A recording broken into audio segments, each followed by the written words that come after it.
کب کر رہے ہیں؟ فجر کی نماز کے بعد، جب پیارے مصطفیٰ نماز پڑھا کے مسجد میں بیٹھے ہوئے ہیں، یہود و نصارہ کا ایک قافلہ آیا اور آ کر کہنے لگا کہ اے محمد صلی اللہ علیہ وسلم، آپ کے ایک صحابی نے کل رات اپنی بیوی کا قتل کر دیا۔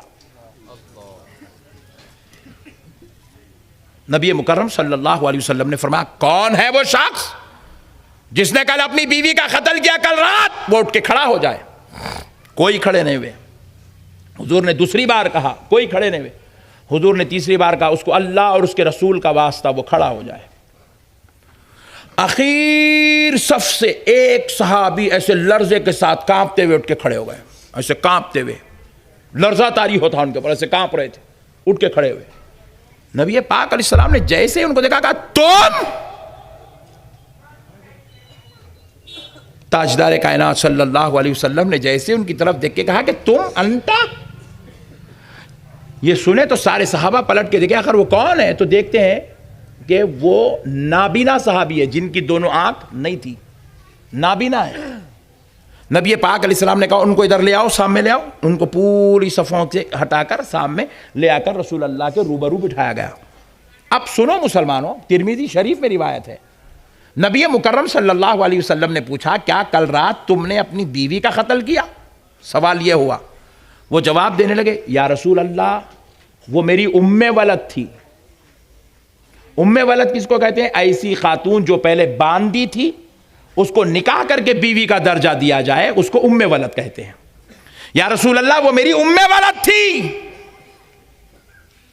اور آقا اللہ نے اس کے ذریعے سے مجھے 2 نور والے بچے عطا فرمائے، یعنی کہ بڑے اخلاق والے، بہت پیارے، اچھے، حسین، جمیل بچے اللہ نے مجھ کو دیے۔ پھر نبی مکرم صلی اللہ علیہ وسلم پھر دوبارہ سوال کرنے لگے کیا تم نے کل رات اس کا قتل کیا؟ حضور سوال ایک کر رہے ہیں، صحابی جواب ایک دے رہے ہیں۔ دیکھو، کیا تم نے کل رات اس کا قتل کیا؟ تو صحابی کہنے لگے یا رسول اللہ وہ مجھ سے بے انتہا پیار کرتی تھی آقا، میں نابینا ہوں، دنیا نہیں دیکھ سکتا، مگر میں اس کی آنکھوں سے دنیا دیکھ لیتا تھا، یعنی کہ وہ میری اتنی خدمت کرتی تھی، مجھے کبھی نابینا ہونے پہ مایوسی افسوس نہیں ہوا۔ نبی مکرم علیہ السلام نے پھر تیسری بار پوچھا صحابی کیا تم نے کل رات اس کا قتل کیا؟ تو نبی پاک علیہ السلام سے وہ صحابی ہاتھ جوڑ کر عرض کرنے لگے یا رسول اللہ جب میں نے اس کو دائرے اسلام میں لیا اور اس کے ساتھ میں نے نکاح کیا آقا، اس کے چند دنوں بعد مسلمان ہونے کے، اسلام قبول کرنے کے، میرے نکاح میں آنے کے چند دنوں بعد اس نے آپ کی رسالت پہ شک کیا، زبان درازی کری آپ کے خلاف۔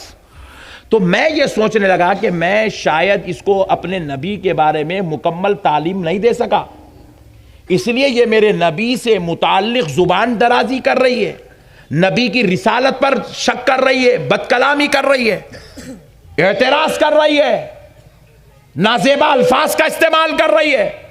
تو میں یہ سوچ کے یا رسول اللہ اس دن سے ہر روز میں اس کو اٹھتے بیٹھتے چلتے پھرتے آپ کی عظمت سناتا رہا، آپ کی شان بیان کرتا رہا، آپ کی رفتیں بیان کرتا رہا، آپ کا مقام بتاتا رہا، آپ کی عظمت بتاتا رہا، آپ پر اترنے والی ایک ایک آیت میرے مصطفیٰ میں اس کے سامنے بیان کرتا گیا، اس میں عظمت کے جو پہلو ہے میں نکال نکال کر اس کو سناتا رہا۔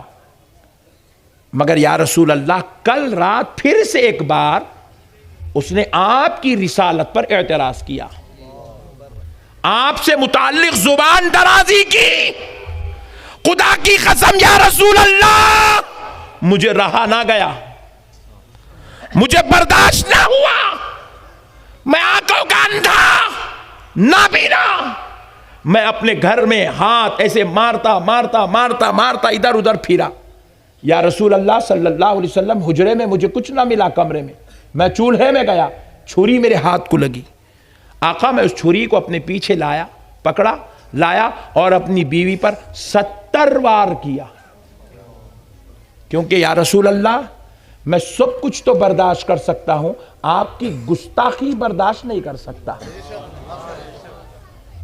یہ کون ہے بھائی؟ صحابی ہے، صحابی۔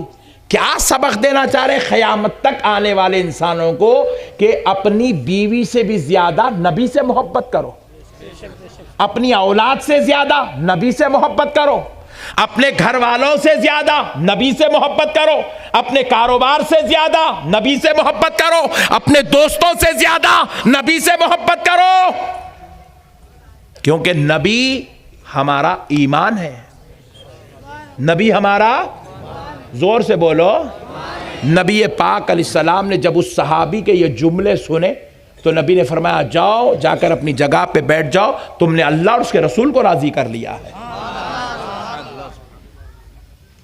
کیا میرے بھائی، کدھر صحابہ اکرام کی تعلیمات، کدھر صحابہ اکرام کی ایمان کی کیفیت، اور ہم لوگ نعوذ باللہ آج اتنی بدترین طریقے کی گفتگو نبی کے تعلق سے۔ اللہ اور اس کا رسول ہماری حفاظت فرمائے۔ خدا رائے مسلمانوں، اپنے ایمان کی حفاظت کرو، کیونکہ یاد رکھو مرنے کے بعد خبر میں ماموں جان نہیں آتے، ماموں جان، سسور جی، چچا، پھپھا، خالوبا، ابا جان، بیگم، انہوں تو قبرستان کو بھی نہیں آتے، خبر میں آنا تو دور کی بات ہے، قبرستان تک بھی نہیں آتے انہوں، وہاں سے جاؤ الوداع، اللہ حافظ، غارت کا پیڑا ستا ستا کے کھایا جا رہا، جاؤ دیکھنا نہیں تو چل، زندگی بھر ستاتے رہا، مارا روڑا، ستا ستا کے کھا گیا، ذرہ نمک کم تھا تو مارتا تھا بڈھا، استری نہیں کری تو مارتا تھا بڈھا، جاؤ دیکھنا نہیں، بائے بائے۔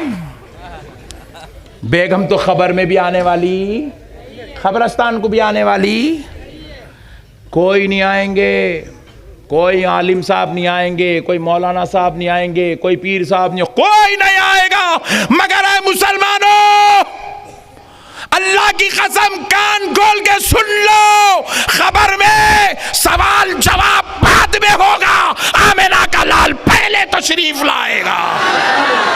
نعرہ تکبیر، نعرہ رسالت، آمد مصطفیٰ، آمد مصطفیٰ، نعرہ تکبیر، نعرہ رسالت۔